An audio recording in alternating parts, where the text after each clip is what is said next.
छप्पन भोग बना रहे हैं, अपनी अपनी बैलगाड़ी में धारण करके गिरिराज जी पर लेकर के जा रहे हैं। और इन्हीं ब्रजवासी में एक गोपी माधवी भी जा रही है। ठाकुर जी के दर्शन की लालसा चित्त में उत्पन्न हो गई है। इंद्र ने मेघमालान की वर्षा करके ऐसी मूसलाधार बारिश करी कि श्री ठाकुर जी ने अपनी दोनों भुजाओं से गिरिराज जी उठा करके अपने बाम हस्त की कन्या उंगली पर धारण कर लिए। त्रिभंग लली श्याम सुंदर गिरिराज धारण करके खड़े हैं। लाखों ब्रजवासी चारों ओर खड़े हैं छड़ी लगा करके।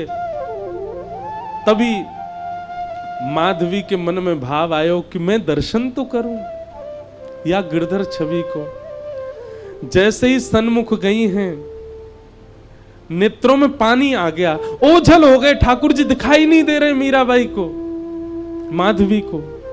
ये सब मीराबाई को चिंतन हो रहा है।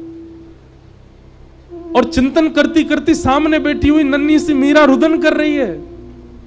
रोते विलखते गई है ठाकुर जी के पास। मुझे आप दिख नहीं रहे हो नाथ, आपकी आकृति अनुभव हो रही है पर आपका रूप दिख नहीं रहा है, कृपा करो मुझे दिखाइए ना आपका रूप। ठाकुर जी बोले, माधवी प्रतीक्षा कर, एक युग की प्रतीक्षा कर। गिर पड़ी माधवी धड़ाम। बोले, एक वर्ष, एक महीना, एक हफ्ता, एक घंटा, एक दिन की प्रतीक्षा दी जाती है नाथ, एक युग की प्रतीक्षा कौन देता है?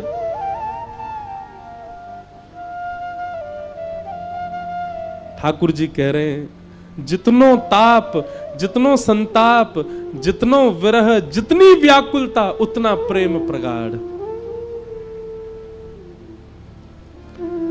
कलयुग में मैं अन्य गोपियन से नहीं मिलूंगा, या युग में मैं 3.25 साढ़े 3 करोड़ गोपियन के संग रास विहार करूंगा।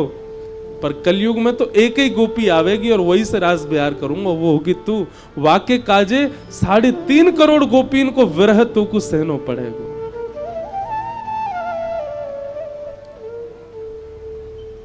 और व्याकुल रहती रहती माधवी एक युग प्रतीक्षा करके अब मीरा बन के आई हैं। और आज जैसे ही वह स्वरूप देखा, स्मृति आ गई। ठाकुर जी ने पहले संकेत किया था, संत के माध्यम से, गुरु के माध्यम से तेरे जीवन में आऊंगा मैं। मेरे रूप को देखते ही तो को पूर्व जन्म की सबरी स्मृति है जाएंगी।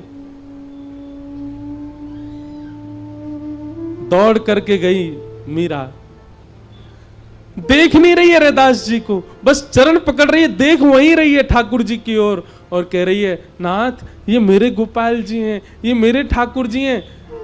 सब लोग अचंभित हो गए परिवार के, ये क्या हो रहा है? और मीराबाई बस कुछ भी बोले जा रही है। इनने गिरिराज जी उठा लिए, अरे बामस्त की कन्नी उंगली पर उठा लिए, सब छड़ी लेकर के खड़े। मैंने इनसे प्रार्थना करी, मुझको दिख जाओ, नहीं दिखे मुझको एक युग की प्रतीक्षा करवाई है इनने। मैं मटकी भरवे गई, वो चाय वे आ गए मेरे सामने, मेरे समान लंबे है गए। इनके सखासों मेरो ब्याह भयो, पालकी में घुस गए मेरी में। कैसी दुर्भाग्यशालिनी में मेरे सामने बैठ करके मुझसे कह रहे अपना रूप दिखा दे, मैंने नहीं दिखायो। बहुत वर्षन की प्रतीक्षा के बाद मेरे जीवन में आए हैं। आपसे आज्ञा लेना चाहूं, इनको मुकु दे दो। आज मुझे किसी ने ये प्रश्न भी पूछा है, अब यह भी एक संयोग है कि उसने यही प्रश्न किया कि किसी और की सेवा के ठाकुर जी मुझे इतने भार हैं, किसी और की सेवा के ठाकुर जी मुझे इतने प्रिय लग रहे हैं, मैं क्या करूं महाराज जी? उनसे मांगूं, उनसे कहूं तो कोई अपने ठाकुर जी कैसे दे? पर उनके ठाकुर जी स्वप्न में आते हैं, उनके ठाकुर जी चिंतन में आते हैं। हमारी बात बहुत ध्यान से सुनो, इस लीला से यह स्पष्ट हो जाएगा। ठाकुर जी अर्चक के देने से नहीं आएंगे, ठाकुर जी अपनी इच्छा से आएंगे। गोपाल भट्ट गोस्वामी के ठाकुर जी कितने करोड़ों लोगों के हृदय के सम्राट बने बैठे, राधा रमन लाल। स्वामी श्री हरदास जी के हृदय के ठाकुर जी कुंज बिहारी लाल कितने करोड़ों हृदय के सम्राट बने बैठे।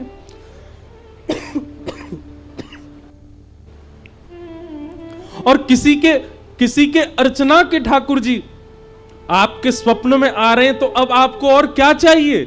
प्रत्यक्ष तो ठाकुर जी को आना होगा तो आ ही जाएंगे, लेकिन आप कभी अर्चक से जाके याचना मत कर देना कि अपने ठाकुर जी दे दो। अरे अर्चक से पूछो कितने भाव से अपने ठाकुर जी को सजाता है, कितने भाव से ठाकुर। हमारे गिरधर लाल, कितने लोग श्रोता कथा में ऐसे आते हैं, उनको ल्यों लगे इनको लेके भाग जाए हम, लेकिन जा देना ऐसा कोई ने प्रयास भी कर लियो, मेरो का होएगो, मेरे तो प्राण बसे उनमें।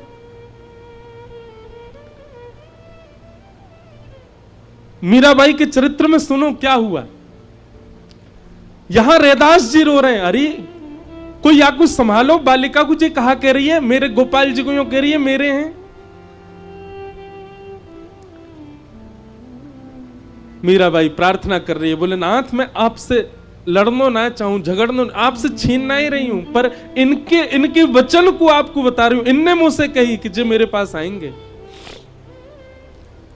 आपके माध्यम से आए हैं। इतने संत आए, इतने संतन के ठाकुर जी मेरे यहां आए, पर कोई के ठाकुर को देख करके मुझ को ये स्मृतियां नहीं आई जो आपके ठाकुर को देख के आई है। लेकिन कोई अपनी अर्चक कैसे दे देगा? हृदय से लगा करके रैदास जी तो कक्ष में चले गए। मीराबाई बाहर खड़े होकर के संकल्प लेती है, बोले रैदास जी का दोष नहीं है, मेरे गुरु की कोई दोष नहीं है। कन्हैया अब तुम्हारी इच्छा जाननी है, यदि वास्तव में आप मुझसे प्रेम करते हैं तो आप मेरे पास आएंगे, और केवल 3 दिन का समय दे रही हूं, 3 दिन में आप आ गए तो मान जाऊंगी कि आप मुझसे प्रेम करते थे, आपका जो वचन था वो सत्य था। और 3 दिन में यदि आप नहीं आए तो फिर जो होगा वो मुझे स्वीकार है, अगर मेरे प्राण भी निकल जाएं तो मुझे स्वीकार है।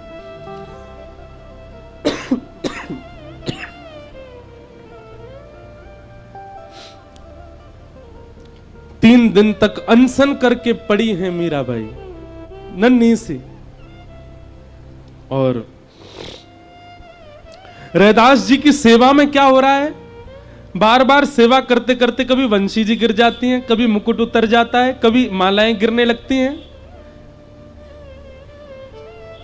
रैदास जी भी मनी मन संकुचित हो रहे हैं और ठाकुर जी से कह रहे हैं, लाल जी कहीं ऐसा तो नहीं कि आपकी भी इच्छा है उस बालिका के पास जाने की? रात्रि में शयन कराया ठाकुर जी को, ठाकुर जी स्वप्न में प्रकट हो गए रैदास जी के, और